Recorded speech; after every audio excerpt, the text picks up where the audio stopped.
అగ్రరాజ్యం అమెరికాలో కార్చిచ్చు భయం కమ్ముకుంది. దావానంలా వ్యాపించిన వైల్డ్ ఫైర్ తో ధనిక నగరం లాస్ ఏంజల్స్ బుగ్గిపాలైంది. హాలీవుడ్ సెలబ్రిటీలు ఉండే ఏరియా మంటల్లో బూడిదైంది. ఏకంగా 12 లక్షల కోట్ల రూపాయలు నష్టం వాటిల్లినట్లు అంచనా వేస్తున్నారు. ధనికులుండే ఏరియాలో ఇంత నష్టం ఎవరు ఊహించలేదా?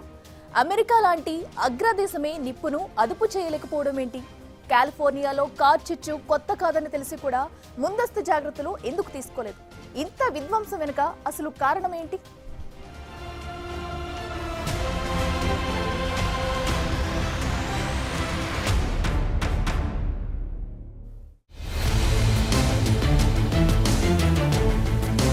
ఎటు చూసినా ఎగిసిపడుతున్న మంటలు. హాలీవుడ్ నటుల హైక్లాస్ భవనాలన్నీ బూడిదగా మారాయి. ధనికుల ఆస్తి అంతా కొన్ని గంటల్లో బుగ్గిపాలైంది. ఎర్రని మంటలపైన నల్లని పొగతో ఆ ప్రాంతమంతా భయంకరంగా కనిపించింది. కోట్లాది రూపాయల కార్లు, ఫర్నిచర్, వస్తువులు, ఒకటేంటి కట్టుబట్టలతో సెలబ్రిటీలు రోడ్డున పడ్డారు. అందులో మన భారతీయ నటీమణి ప్రియాంక చోప్రా ఇల్లు కూడా ఉంది. ఆ మాటకొస్తే ట్రంప్ కొడుకు నివాసం, బ్రిటన్ యువరాజు ఇల్లు, అమెరికా ప్రెసిడెంట్ జో బైడెన్ కుమారుడు హంటర్ బైడెన్ ఇల్లు కూడా కాలి బూడిదైంది. ఇలా చాలా మంది గొప్పోళ్ల ఇళ్లన్నీ కార్చిచ్చులో కాలిపోయాయి. హాలీవుడ్ లో జరిగిన ఈ విధ్వంసం ఖరీదు 12 లక్షల కోట్ల కంటే ఎక్కువంటే నష్టం ఏ మేరకు జరిగి ఉంటుందో అర్థం చేసుకోవచ్చు. కాలిఫోర్నియాలో లాస్ ఏంజల్స్ లోని హాలీవుడ్ ప్రాంతంలో 20,000 ఇళ్లు దగ్ధమైతే మరోచోట 10,000 ఇళ్లు మంటల్లో మసైపోయాయి. ప్రపంచాన్ని శాసించే అమెరికా ఈ మంటలను మాత్రం కంట్రోల్ చేయలేకపోయింది. బీచ్ పక్కనున్న ఇల్లు కూడా ఈ మంటల్లో కాలిపోయాయంటే ఈ వైల్డ్ ఫైర్ ఏ రేంజ్ లో విజృంభించిందో ఊహించుకోవచ్చు. అమెరికాలోని కాలిఫోర్నియా రాష్ట్రంలోని Los Angeles, greater Los Angeles అటవీ ప్రాంతంలో జనవరి 7న కార్చిచ్చు అంటుకుంది. మొదట 10 ఎకరాల్లో చెలరేగిన కార్చిచ్చు కొన్ని గంటల్లోనే 3,000 ఎకరాలకు పైగా వ్యాపించింది. ఈ అగ్ని ప్రమాదం తాకిడికి ఈ ప్రాంతాల్లో 1,80,000 మందిని సురక్షిత ప్రాంతాలకు తరలించారు. ఈ దావానం ఇప్పటి వరకు 11 మంది ప్రాణాలు బలికొంది. ఇంకా మృతుల సంఖ్య పెరిగే అవకాశమున్నట్లు అధికారులు చెబుతున్నారు. గంటకు పెరుగుతున్న కార్చిచ్చు 40,000 కిలోమీటర్ల మేర ముంచేసి 40,000 ఎకరాలకు పైగా ప్రాంతాన్ని దగ్ధం చేశాయి. ఇప్పటికీ అవి అదుపులోకి రాని పరిస్థితి. అగ్ని ప్రమాదం ప్రభావం చాలా వినాశనాన్ని సృష్టించింది. దీనిని చరిత్రలో అత్యంత ఖరీదైన అగ్ని ప్రమాదంగా బీమా కంపెనీలు భావిస్తున్నాయి. నిజానికి కాలిఫోర్నియా అటవీ మంటలకు ప్రసిద్ధి చెందింది. కానీ ఈసారి వచ్చిన కార్చిచ్చు తీవ్రంగా ఉండడమే కాకుండా ఇది శీతాకాలంలో సంభవించింది. సాధారణంగా ఈ కాలంలో అగ్ని ప్రమాదాలు జరగవు. మరి లాస్ ఏంజల్స్, కాలిఫోర్నియా ఇప్పుడు ఎందుకు మండుతున్నాయన్నది అందరినీ ఆశ్చర్యంలో ముంచెత్తింది. పసిఫిక్ పాలిసాడ్స్ సమీపాన జనవరి 7న రాత్రి ప్రారంభమైన ఈటన్ ఫైర్ వెంచురా కౌంటీకి దగ్గరలోని వెస్ట్ హిల్స్ ప్రాంతంలోని శాన్ ఫెర్నాండో వ్యాలీకి వ్యాపించింది. తర్వాతి రోజు ఈ కెన్నెత్ ఫైర్ భారీ ఈదురుగాళ్లతో చాలా వేగంగా కమ్ముకుంది. గంటకు 80 కిలోమీటర్ల వేగంతో వీస్తున్న గాలుల వల్ల పెద్ద ఎత్తున మంటలు వ్యాపించాయి. ఇల్లు, అపార్ట్మెంట్లు, వ్యాపార సంస్థలు, వాహనాలు అన్ని మంటల్లో మాడిపోయాయి. ఇక ఈటన్, పాలిసేడ్స్ ఫైర్స్ మధ్య 10,000కు పైగా నిర్మాణాలు దగ్ధమయ్యాయి. చాలా మంది పాలిసేడ్స్ లో హైస్కూల్లో ఆశ్రయం పొందారు. ఈ ప్రదేశానికి దూరంగా 2 మైళ్ల వరకు కెన్నెత్ ఫైర్ వ్యాపించింది. మాలిబులో 5 చర్చీలు, 7 స్కూళ్లు, 2 లైబ్రరీలు, బార్లు, రెస్టారెంట్లు, బ్యాంకులు, గ్రాసరీ షాపులు దగ్ధమయ్యాయి. దాదాపు 250 మంది అగ్నిమాపక సిబ్బంది మంటలను ఆర్పే ప్రయత్నాలు చేస్తున్నారు. కార్చిచ్చు మొదలైనప్పటి నుండి 5 సార్లు మంటలు మళ్లీ రాజుకుంటూనే ఉన్నాయి. భీకరమైన శాంటా అనా గాలులు ఈ ప్రాంతంలో చెలరేగిన కార్చిచ్చుకు ఆజ్యం పోయడం వల్లే ఇంత వినాశనం జరిగిందని అంటున్నారు. హాలీవుడ్ హిల్స్ లో మంటలను కొంతవరకు తగ్గించగలగడంతో అక్కడి ప్రజలు తమ నివాసాలను ఖాళీ చేయడానికి వీలుపడింది. లేకపోతే మరణాలు మరింత పెరిగేవి. ఇప్పుడు హాలీవుడ్ లో రగులుకున్న కార్చిచ్చు మొత్తం సినీ పరిశ్రమని ధ్వంసం చేసిందని అంటున్నారు. హెలికాప్టర్ల ద్వారా నీళ్లు చెమ్మిన తర్వాతే కొంతమేర హాలీవుడ్ హిల్స్, స్టూడియో సిటీ మంటలను వేగంగా ఆర్పగలిగారు. ఇక ఈ ప్రమాదాన్ని అవకాశంగా తీసుకుని దోపిడికి పాల్పడిన 20 మందిని కూడా పోలీసులు అరెస్టు చేశారు. శాంటా మొనికాలో కర్ఫ్యూ కూడా విధించారు. Billy Crystal, Mandy Moore, James Wood, Paris Hilton, Mark Hamill వంటి ప్రముఖ హాలీవుడ్ నటుల ఇళ్లతో పాటు చాలా మంది సెలబ్రిటీల ఇళ్లు బూడిదయ్యాయి. అగ్ని బాధితులకు సాయం చేసేందుకు $1 మిలియన్ జేమ్లీ కర్టిస్ నిధిని ప్రారంభించారు. ఆస్కార్ నామినేషన్ల ఆవిష్కరణను జనవరి 19కి వాయిదా వేశారు. ప్రస్తుతం నగరానికి ఉత్తరాన ఉన్న ఆల్టాడైనా సమీపంలోని వేలాది ఎకరాల అడవులు ఇంకా తగలబడుతూనే ఉన్నాయి. అడవుల్లో ఎండిపోయిన ఆకులు, చెట్ల వల్ల పెరుగుతున్న మంటల్ని ఆర్పడానికి ఫైర్ సిబ్బంది ఎంత ప్రయత్నిస్తున్నా కంట్రోల్ కావట్లేదు. ఇక తాజా పరిస్థితులపై అమెరికాకు కాబోయే president Donald Trump, Tesla CEO Elon Musk లు సీరియస్ అయ్యారు. కాలిఫోర్నియా గవర్నర్ కారణంగానే ఈ స్థాయి నష్టం వాటిల్లిందంటూ ట్రంప్ తీవ్ర ఆరోపణలు చేశారు. గవర్నర్ రాజీనామా చేయాలని డిమాండ్ చేశారు. కాగా ట్రంప్ చేసిన ఆరోపణలో వాస్తవం ఉందంటూ ఎలన్ మస్క్ వంతపాడారు. అయితే ఎప్పుడు లేని విధంగా ఈ స్థాయి మంటలు రావడం వెనుక కుట్రలు కూడా జరిగాయనే వాదనలు వినిపిస్తున్నాయి. ఏటీఎం కార్డు సైజులో ఉండి అరుదైన పబ్ ఫిష్ అనే జాతి చేపల్ని రక్షించడానికి కొన్నాళ్ల నుంచి కాలిఫోర్నియాకు నీటి సరఫరాలో కోత విధించారని, దీని కారణంగా సుమారు 1,00,000 ఎకరాల్లో పంటలు కూడా ప్రభావితమవుతున్నాయని కొందరు వాదిస్తున్నారు. ఈ చేపల కోసం దక్షిణ కాలిఫోర్నియాకు నీటి సరఫరా తగ్గించడం వల్లనే ఈ స్థాయి నష్టం జరిగిందని ట్రంప్ ఆరోపిస్తున్నారు. అయితే ప్రముఖ హాలీవుడ్ నటుడు జేమ్స్ వుడ్ కూడా కుట్ర కోణాన్ని వెల్లడించారు. బీమా కంపెనీలకు ఈ పరిస్థితి గురించి ముందే తెలిసి ఉంటుందని సందేహం వ్యక్తం చేశారు. 4 నెలల క్రితం ప్రధాన బీమా కంపెనీలో ఒకటి మా పరిసరాల్లోని అన్ని పాలసీలను రద్దు చేసింది అని ట్వీట్లో పేర్కొన్నారు. అయితే అస్థిరమైన ఆర్థిక టోల్ ఇప్పటికీ భారీ ఒత్తిడిలో ఉన్న బీమా మార్కెట్ను అస్థిరపరిచే ప్రమాదముందనే అభిప్రాయం కూడా వెలువడుతోంది.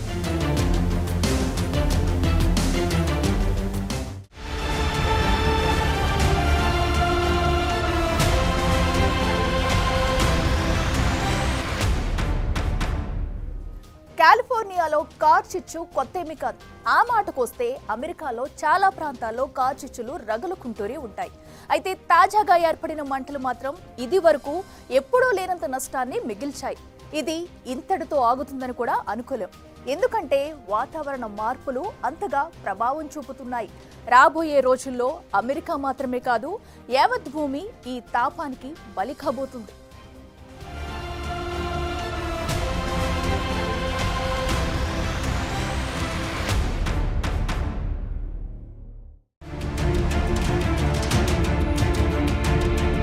కాలిఫోర్నియా కార్చిచ్చులకు ప్రసిద్ధి చెందిన రాష్ట్రం. ఒక విధంగా అమెరికా వ్యాప్తంగా పలు ప్రాంతాలు కార్చిచ్చుకు బలవుతూనే ఉన్నాయి.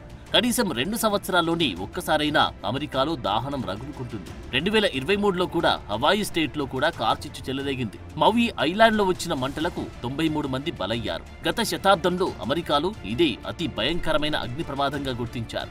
దీనికి ముందు 2022లో అమెరికాలోని కొలరాడో రాష్ట్రంలో భారీ ఎత్తున దావానం వ్యాపించింది. ఈ మంటలకు అడవులు పూర్తిగా తగలబడ్డాయి. మధ్యాహ్నం మొదలైన కార్చిచ్చు సాయంత్రానికి 123 ఎకరాల అడవిని దహించి వేసింది. మొత్తం 19,000 మందిని తరలించాల్సి వచ్చింది. 2021లో కూడా కొలరాడో ఏర్పడిన మంటలకు 100కు పైగా ఇళ్లు దగ్ధమయ్యాయి. ఇక 2020లో కాలిఫోర్నియాలో అంటుకున్న కార్చిచ్చు వల్ల 40 లక్షల ఎకరాల్లో మంటలు చెలరేగగా 31 మంది ప్రాణాలు కోల్పోయారు. శాన్ ఫ్రాన్సిస్కోకు ఉత్తరాన ఉన్న వైన్ కంట్రీలో ఈ మంటలు వచ్చాయి. 2018లోనూ ఉత్తర కాలిఫోర్నియాలోని పారడైజ్ పట్టణం మంటల్లో కాలింది. 23 మంది బలయ్యారు. 2.5 లక్షల మంది ఇళ్లను ఖాళీ చేశారు. అప్పుడొచ్చిన క్యాంప్ ఫైర్, ఓస్లీ ఫైర్, హిల్ ఫైర్ అనే 3 కార్చిచ్చులు 70,000 ఎకరాల స్థలాన్ని బూడిద చేశాయి. ఇక ఇప్పుడు ఏర్పడ్డ పాలిసేడ్స్ కార్చిచ్చు చరిత్రలోనే అత్యంత భయంకరమైన దావాగ్ని అంటున్నారు. జనవరి 7న శాంటా మోనికా పర్వతం వైపు చిన్నగా మొదలైన మంటలు పాలిసేడ్స్ ను బూడిద చేశాయి. 2 రోజుల క్రితమే శాంటా ఆనాలో గంటకు 120 కిలోమీటర్ల వేగంతో మొదలైన గాలులు దీన్ని మరింత ఉధృతం చేశాయి. వాతావరణ శాఖ జారీ చేసిన హెచ్చరికలతో ప్రాణాలు కాపాడుకున్నారే గాని ఆస్తులన్నీ మంట కలిశాయి. వర్షాలు పడకపోవడం వల్ల అంతా పొడిగా ఉండడంతో మంటలు మరింత వేగంగా తీవ్రంగా వ్యాపించాయి. సాధారణంగా అమెరికాలో అటవీ అగ్ని ప్రమాదాలు జూన్ నుండి అక్టోబర్ మధ్య జరుగుతాయి. కానీ భయంకరమైన ఈ అగ్ని ప్రమాదం జనవరి నెలలో రావడమే అందరినీ ఆందోళనకు గురి చేస్తోంది. గతంలో కాలిఫోర్నియాలో కార్చిచ్చులు ఉన్నప్పటికీ కొత్త సంవత్సరం ప్రారంభంలో మంటలు చెలరేగడం చాలా అరుదు. అందుకే నిపుణులు దీనిని వాతావరణ మార్పుకు స్పష్టమైన సంకేతంగా చూస్తున్నారు. ఈ ఉదాహరణతో భవిష్యత్తులో అగ్ని ప్రమాదాలు సంభవించే అవకాశం మరింత పెరుగుతుందని అంటున్నారు. ఈ ఏడాది జనవరి నెల ప్రారంభం నుండి లాస్ ఏంజల్స్ కౌంటీలో 60కి పైగా అగ్ని ప్రమాద హెచ్చరికలు జారీ అయ్యాయి.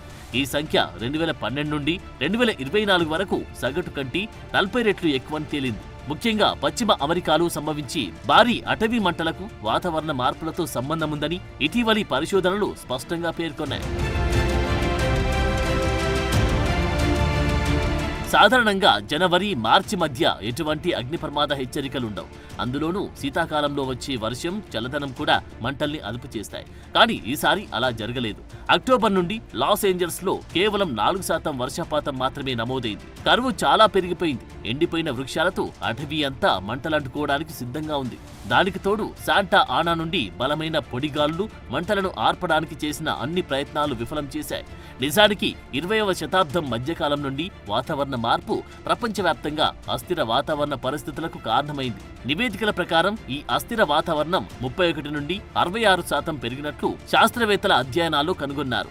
దీని అర్థం కాలిఫోర్నియా దశాబ్దాల తరబడి కరువును ఎదుర్కొన్నట్లే 2022, 2023లో భారీ వర్షపాతం నమోదై 2024లో వర్షాలు లేకుండా మారింది. ఈ వాతావరణ మార్పు వల్ల కార్చిచ్చులు మరింత తీవ్రంగా మారాయి. నిపుణుల అభిప్రాయం ప్రకారం కాలిఫోర్నియా కార్చిచ్చులు సహజ వాతావరణ మార్పులతో పాటు మానవ తప్పిదాల వల్ల కూడా ఏర్పడిన విలయం అని చెప్పాలి. పెరుగుతున్న ప్రపంచ ఉష్ణోగ్రతలు భూమిని వేడిగా పొడిగా మార్చుతున్నాయి. దీనితో అగ్ని ప్రమాదాలు సంభవించే అవకాశం చాలా రెట్లు పెరిగింది. చరిత్రలో ఎన్నడూ లేనంతగా 2023, 2024 అత్యంత వేడిగా ఉండే సంవత్సరాలుగా నమోదయ్యాయి. ఇప్పుడు ఇది ఇక్కడితో ఆగేలా లేదు.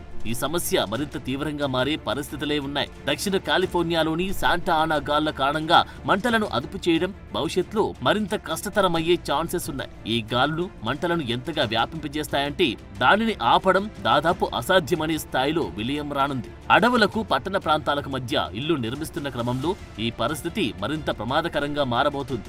అందుకే కాలిఫోర్నియాలో ఇంత దారుణమైన పరిస్థితి నెలకొంది. అయితే ఇప్పుడు ప్రభుత్వాలు కూడా ఏం చేయలేని స్థితిలో ఉన్నాయి. వాతావరణ మార్పును ఎదుర్కోవాలనే హెచ్చరికలు దశాబ్దాలుగా వస్తున్నా ఏ ఒక్కరూ దానిపై దృష్టి పెట్టలేదు. కాలిఫోర్నియాలో తాజా కార్చిచ్చును అడ్డుకోవడానికి పసిఫిక్ పాలిసాడ్స్ లోని శాంటానియస్ రిజర్వాయర్లో నీటి నిల్వ అవసరమైంది. గతంలో కార్చిచ్చులను కూడా ఇదే అడ్డుకుంది.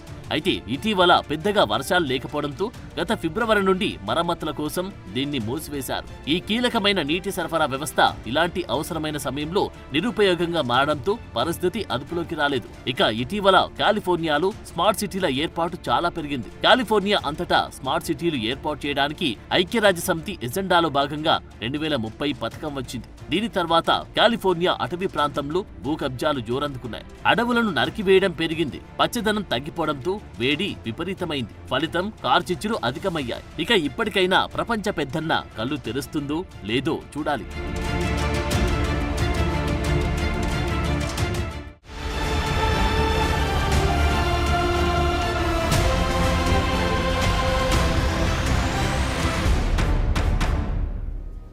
నిజానికి ప్యారిస్ ఒప్పందంపై సంతకం పెట్టిన దేశాలన్నీ ఇలాంటి ప్రమాదాలకు కారణమనే చెప్పాలి. ఇవన్నీ ఒప్పందానికి ఒప్పుకున్నాయి తప్ప దాన్ని అమలు చేయడంలో మాత్రం ఫెయిల్ అయ్యాయి.